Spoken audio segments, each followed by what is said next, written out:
मित्रों, आप सभी का गृह मंत्रालय की इस प्रेस वार्ता में स्वागत है। वैसे तो बिहार में चुनावी माहौल है, परंतु आज मैंने श्रद्धेय सरदार पटेल की 150वीं जयंती के उपलक्ष्य में एकता नगर केवड़िया कॉलोनी में जो भव्य परेड का आयोजन हो रहा है, उसकी इंफॉर्मेशन देने के लिए आप लोगों को निमंत्रित किया है। हम सभी जानते हैं कि सरदार पटेल साहब का आजादी के बाद देश को एक करने में, आज के भारत के निर्माण में और एक भारत बनाने में कितना बड़ा योगदान है। सरदार पटेल जी की 150वीं जयंती कल है। वैसे तो हर 31 अक्टूबर को 2014 से प्रधानमंत्री जी केवड़िया कॉलोनी जाते हैं और सरदार साहब की भव्य प्रतिमा के सामने एक परेड का आयोजन होता है।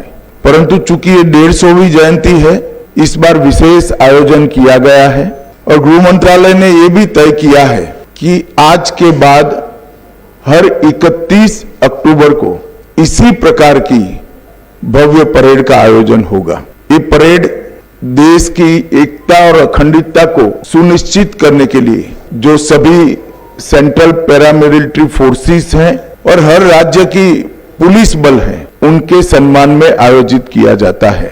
और वो सरदार पटेल जो देश की एकता और अखंडता की प्रतिमूर्ति है, उनकी प्रतिमा के सामने आयोजित होगा। इस बार रन फॉर यूनिटी को भी बड़े स्तर पर आयोजित करने का निर्णय लिया गया है।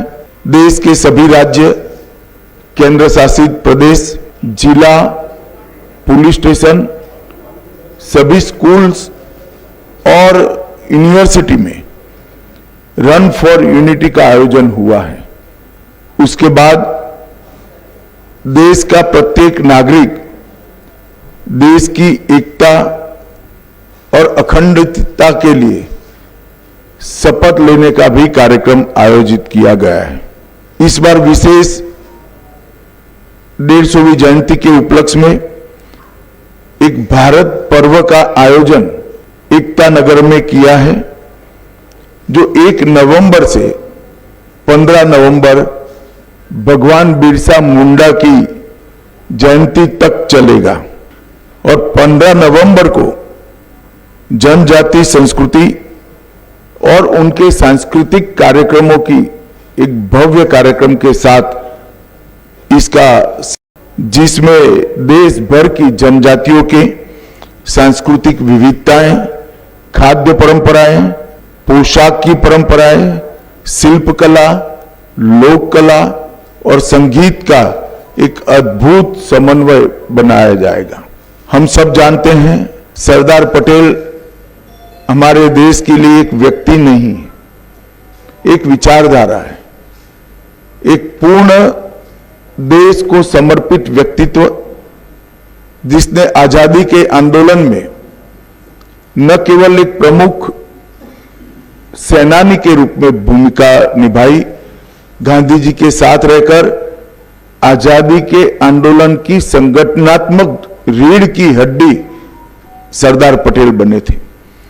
बारडोली सत्याग्रह 1928 का अंग्रेजों के खिलाफ किसानों के शोषण के लिए किया गया और वहीं से महात्मा ने स्वयं उनको सरदार की उपाधि दी। जब देश को आजादी मिली, तब स्वतंत्रता के बाद अंग्रेजों ने देश को 562 अलग अलग रियासतों में बांटकर जाने का फैसला किया। पूरी दुनिया मान रही थी और देश में भी कई लोगों के मन में सवाल था कि 562 रियासतें एक होकर एक भारत कैसे बनेगा। परंतु कुछ ही समय में एक दृष्टि से कार्य पर दृष्टिपात कर देखे तो बहुत कम समय में 562 रियासतों को एकीकृत करने का भगीरथ कार्य सरदार पटेल ने समाप्त किया। और आज भारत का जो मानचित्र हमारे सामने है, वो मानचित्र सरदार पटेल की ही देन है। हैदराबाद में पुलिस एक्शन, जूनागढ़ का एकीकरण, ये सभी चीजों को कहीं कुने से, कहीं दृढ़ता से और कहीं वध से भी ज्यादा कठोरता से एक एक कर रिजॉल्व करने का काम किया।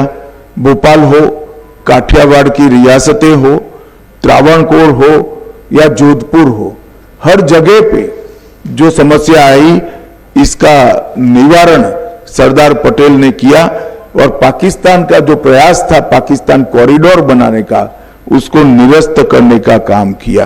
किसी भी प्रकार की प्रचार की अपेक्षा के बगैर, किसी भी प्रकार के यश के अपेक्षा के बगैर देश के लिए जीवन कैसे जिया जाता है उसका उत्कृष्ट उदाहरण सरदार पटेल थे। जब पूरा देश 15 अगस्त को तिरंगा फहराने में व्यस्त था, तब सरदार पटेल कमांड रूम में नेवल ऑफिसरों के साथ एक ऑपरेशन मॉनिटर कर रहे थे, जिसके कारण ही आज लक्षद्वीप भारत का हिस्सा बना है और हमारी दक्षिणी सीमा बहुत मजबूत हुई है और उस ऑपरेशन के कारण ही लक्षद्वीप में तिरंगा फहराया गया। दुर्भाग्य की बात है कि आजादी के बाद, सरदार पटेल के निधन के बाद सरदार पटेल को भुलाने में कांग्रेस पार्टी ने कोई कसर नहीं। सरदार जैसे महान व्यक्तित्व को भी भारत रत्न मिलने में 41 साल की देरी हुई और वो देरी केवल और केवल कांग्रेस के सरदार के प्रति एक विशिष्ट अभाव के कारण रही। सरदार पटेल जैसे महान व्यक्तित्व के लिए पूरे देश में ना कोई समाधि बनी, ना कोई उनका स्मारक बना। जब नरेंद्र मोदी जी गुजरात के मुख्यमंत्री बने, तब उन्होंने स्टैच्यू ऑफ यूनिटी की रचना की और एक भव्य स्मारक जो पूरे विश्व में आज प्रसिद्ध हो चुका है, वो सरदार पटेल के स्मारक बनाने का काम नरेंद्र मोदी जी ने किया। 2013 में इसकी 31 अक्टूबर को आधारशिला रखी गई। 182 मीटर ऊंचा, स्टैच्यू ऑफ लिबर्टी से भी ऊंचा ये स्टैच्यू ऑफ यूनिटी 57 महीनों में पूरा किया गया और सरदार साहब का जीवन किसानों को समर्पित था। इसके बनाने में जो इस्पात का उपयोग हुआ, जो लोहे का उपयोग हुआ, देश भर के किसानों से लोहा एकत्रित किया गया, किसानों के औजारों को एकत्रित किया गया, इसको पिघलाकर लगभग 25,000 टन लोहे का उपयोग कर इस स्टैच्यू ऑफ यूनिटी को बनाया गया। 90,000 घन मीटर कंक्रीट और 1700 टन से अधिक कांसा का उपयोग कर एक अविस्मरणीय स्टैच्यू ऑफ यूनिटी बनाया गया है और आज स्टैच्यू ऑफ यूनिटी सरदार साहब को श्रद्धांजलि देने का, इनके प्रति श्रद्धा व्यक्त करने का एक प्रमुख पर्यटन स्थल बन चुका है। रोजाना लगभग 15,000 लोग स्टैच्यू ऑफ यूनिटी पर आते हैं।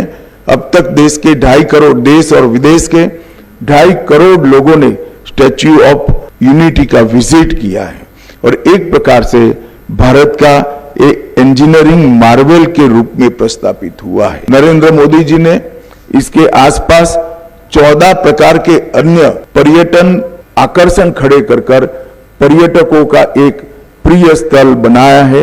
वहां वैली ऑफ फ्लावर भी है, एकता नगर टाउनशिप भी है, झील सर्किट है, लाइट एंड साउंड शो है, पटेल गार्डन भी बना है, एकता क्रूज नर्मदा की नदी में घूमकर एक नयन रम्य नजारा देखने का मौका भी है, बटरफ्लाई गार्डन है, जंगल सफारी है, एकता मॉल है, ग्लो टॉर्च व्यू पॉइंट है और नर्मदा तट पर एक प्रदर्शन की दीर्घा भी बनाई है। एकता नगर का जो कार्यक्रम हो रहा है, सापुतारा और विंध्याचल की पर्वतमालाओं के बीच में एकता नगर स्थित है।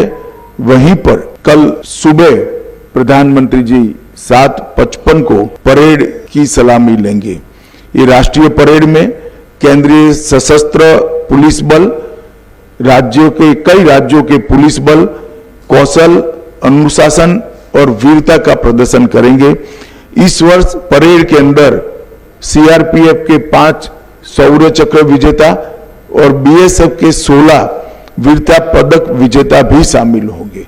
परेड का नेतृत्व महिला पुलिस अधिकारियों द्वारा किया जाएगा और परेड में ढेर सारे सांस्कृतिक प्रदर्शन भी करने का आयोजन हुआ है। हर राज्य की पुलिस से, हर सीएपीएफ के जवान अपना सांस्कृतिक कौशल का भी परिचय कराएंगे। बीएसएफ का ऊंट दल और ऊंट सवार बैंड भी इसके अंदर शामिल होगा। गुजरात का घुड़सवार दस्ता शामिल होगा। आसाम पुलिस का मोटरसाइकिल डेयर डेविल शो भी इसके अंदर होगा और कश्मीर और पंजाब की पुलिस भी इसके अंदर हिस्सेदारी करेगी। एनएसजी, एनडीआरएफ, अंडमान निकोबार द्वीप समूह और पांडिचेरी भी अपनी अपनी झांकियां रखेंगे। जम्मू और कश्मीर पुलिस भी अपनी अपनी झांकी रखेगी। वायुसेना की सूर्य किरण टीम, उनका भव्य एयर शो इस परेड का शिखर बिंदु होने वाला है। 900 से ज्यादा कलाकार देश भर से आकर हमारे देश की सांस्कृतिक विरासत को देश और दुनिया के सामने रखेंगे और एक प्रकार से ये परेड सच अर्थ में भारत की एकता का परेड बनकर रहेगा।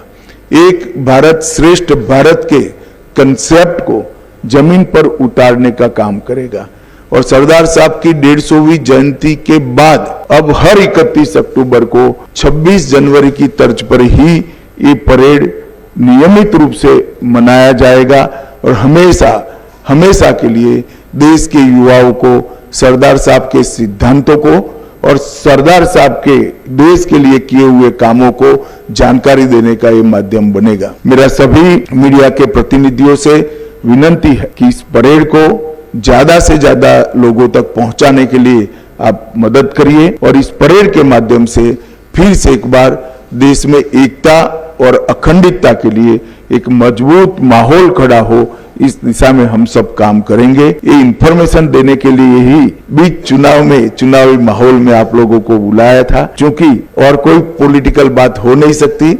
आचार संहिता यहाँ पर विद्यमान है। चुनाव आयोग से परमिशन लेकर इन नॉन पॉलिटिकल इश्यू पर ही आपसे बात करने के लिए आप सभी को बुलाया था। आप सभी का आने के लिए बहुत बहुत धन्यवाद और मैं आशा कि आप सभी भी आप अपने अपने माध्यम से ये भारत की एकता को सुदृढ़ करने वाली घटनाक्रम को देश की जनता को और विशेषकर माताओं बहनों को और युवाओं को उन तक पहुंचे, इसमें हमारा सहायता करेंगे।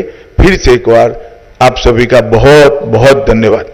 ఈ వీడియో మీకు నచ్చినట్టయితే లైక్ చేయండి, 10 మందికి షేర్ చేయండి. అలాగే కామెంట్ల రూపంలో మీ అభిప్రాయాలను మాతో పంచుకోండి. Nationalist hub group of channels ను సబ్స్క్రైబ్ చేసుకుని తెలుగునాట జాతీయవాద జర్నలిజాన్ని ప్రోత్సహించండి. ఈ వీడియో కింద ఉన్న బెల్ ఐకాన్ పై క్లిక్ చేయడం మర్చిపోవద్దు.